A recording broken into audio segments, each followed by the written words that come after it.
भूखे को भोजन खिलाने का पुण्य, कुत्ता और गौ माता की कहानी। नमस्कार दोस्तों, एक बार फिर स्वागत है आप सभी दर्शकों का हमारे YouTube चैनल मुश्किल रहा आसान में। आज फिर हम एक नई जानकारी लेकर हाजिर हुए हैं। दोस्तों, आज की कहानी बड़ी ही पावन और पवित्र है। यह वीडियो बहुत ही ज्ञानवर्धक है। आज की वीडियो में जानेंगे कि भूखे को भोजन खिलाने पर कौन से पुण्य की प्राप्ति होती है। प्रिय मित्रों, भूखे को भोजन खिलाने से जो पुण्य प्राप्त होता है वह पुण्य हमारे जीवन के लिए बहुत ही लाभदायक होता है। दोस्तों, हमारे हिंदू धर्म में दान पुण्य का कर्म करना बड़ा ही धर्म का कार्य होता है। जो लोग दान पुण्य करते हैं उनके जीवन में कभी संकट नहीं आता है। दोस्तों, ऐसी ही एक प्यारी सी कहानी आज हम लेकर के प्रस्तुत हुए हैं। ये कहानी एक गौ माता और एक कुत्ता की है। आप सभी दर्शकों से निवेदन है कि इस कहानी को पूरा जरूर सुनिएगा। दोस्तों, कहा जाता है कि शिक्षाप्रद कहानियां सुनने से हमारे जीवन में बहुत बड़ा बदलाव आता है और कुछ ना कुछ सीखने को हमें मिलता रहता है। दोस्तों, कहानी शुरू करने से पहले जो दर्शक हमारे चैनल पर नए जुड़े हैं उनसे निवेदन है कि हमारे चैनल को सब्सक्राइब करें और बेल आइकन को भी प्रेस करें, जिससे प्रत्येक नई वीडियो की सूचना सबसे पहले आपको मिले। तो दोस्तों, शुरू करते हैं आज की ये प्यारी सी कहानी। दोस्तों, किसी जंगल में एक बूढ़ी गौ माता रहती थी। वो गौ माता बहुत ही बुजुर्ग हो चुकी थी। उसके चलने फिरने की आर्थिक स्थिति नहीं थी। उसके शरीर में इतनी सामर्थ्य नहीं थी कि वो इधर उधर चलकर अपना पेट भर सके।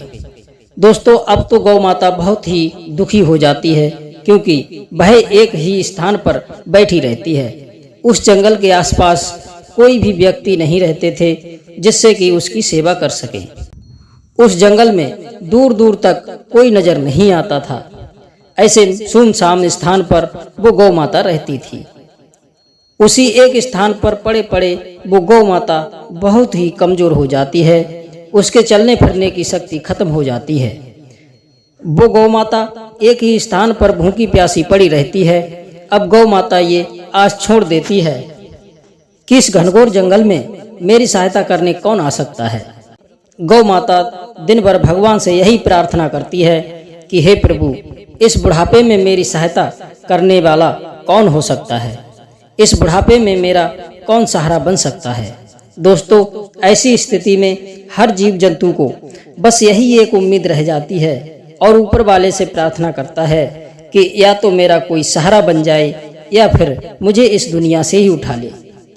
प्रिय मित्रों, हर प्राणी को यह उम्मीद होती है कि उसके बुढ़ापे का कोई सहारा बने। दोस्तों, हर प्राणी जब वह बूढ़ा हो जाता है तो उसे बुढ़ापे में सहारे की जरूरत होती है, जिससे उसका बुढ़ापा अच्छे से गुजर जाए। अगर ये सहारा बुढ़ापे में मिल जाए तो उसका जीवन सरल हो जाता है। यदि किसी को बुढ़ापे में सहारा नहीं मिलता है तो उनका जीवन बड़ा दुखदाई हो जाता है। उनका जीवन उनको बोझ लगने लगता है, जिनको बुढ़ापे में कोई सहारा नहीं मिलता है।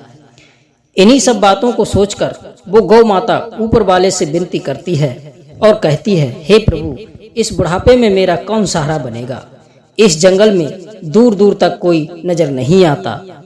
दोस्तों, तभी उसी जंगल में कहीं से घूमता हुआ एक कुत्ता आता है और वह कुत्ता घूमता हुआ उस बूढ़ी गौ माता के पास पहुंचता है और उस गाय के हालात को देख करके बड़ा दुखी हो जाता है।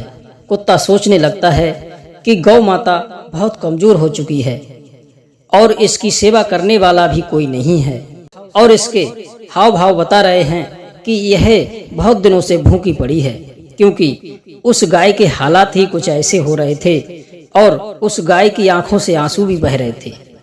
फिर वह कुत्ता गौ माता के पास जाता है और गाय से कहता है कि अब तुम घबराओ मत, मुझसे जितनी सेवा होगी मैं आपकी उतनी सेवा करूंगा। दोस्तों, इतनी बात कह करके वो कुत्ता वहां से चला जाता है और कुछ ही दूर जाने पर उसको एक गांव दिखाई पड़ता है। वो कुत्ता उसी गांव में चला जाता है और वह रोटी की तलाश में दरवाजे दरवाजे पर जाता है। जितनी भी रोटी जहां से मिलती है वह सबको इकट्ठा कर लेता है और गाय के पास आता है। वो सभी रोटियां गाय को खिला देता है। दोस्तों, कुत्ते द्वारा दी गई रोटियों को खाकर गाय माता कुत्ते को धन्यवाद देती है। दोस्तों, इसी तरीका से कुत्ता रोज गौ माता की सेवा करने लगा। कुत्ता रोज गांव में जाता और खाने पीने की चीजों को इकट्ठा करके लाता और गौ माता को खिला देता था। मित्रों, जब कुत्ते को खाने पीने की चीजें प्यार से नहीं मिलती थीं, तो वह चोरी करके भी लाता था और गौ माता को खिलाता था।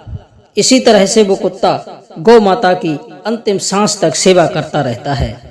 जब गौ माता का अंतिम समय आता है तो गौ माता कुत्ते को 2 वरदान देती है और कुत्ते से कहती है कि हे पुत्र, मैं तुम्हें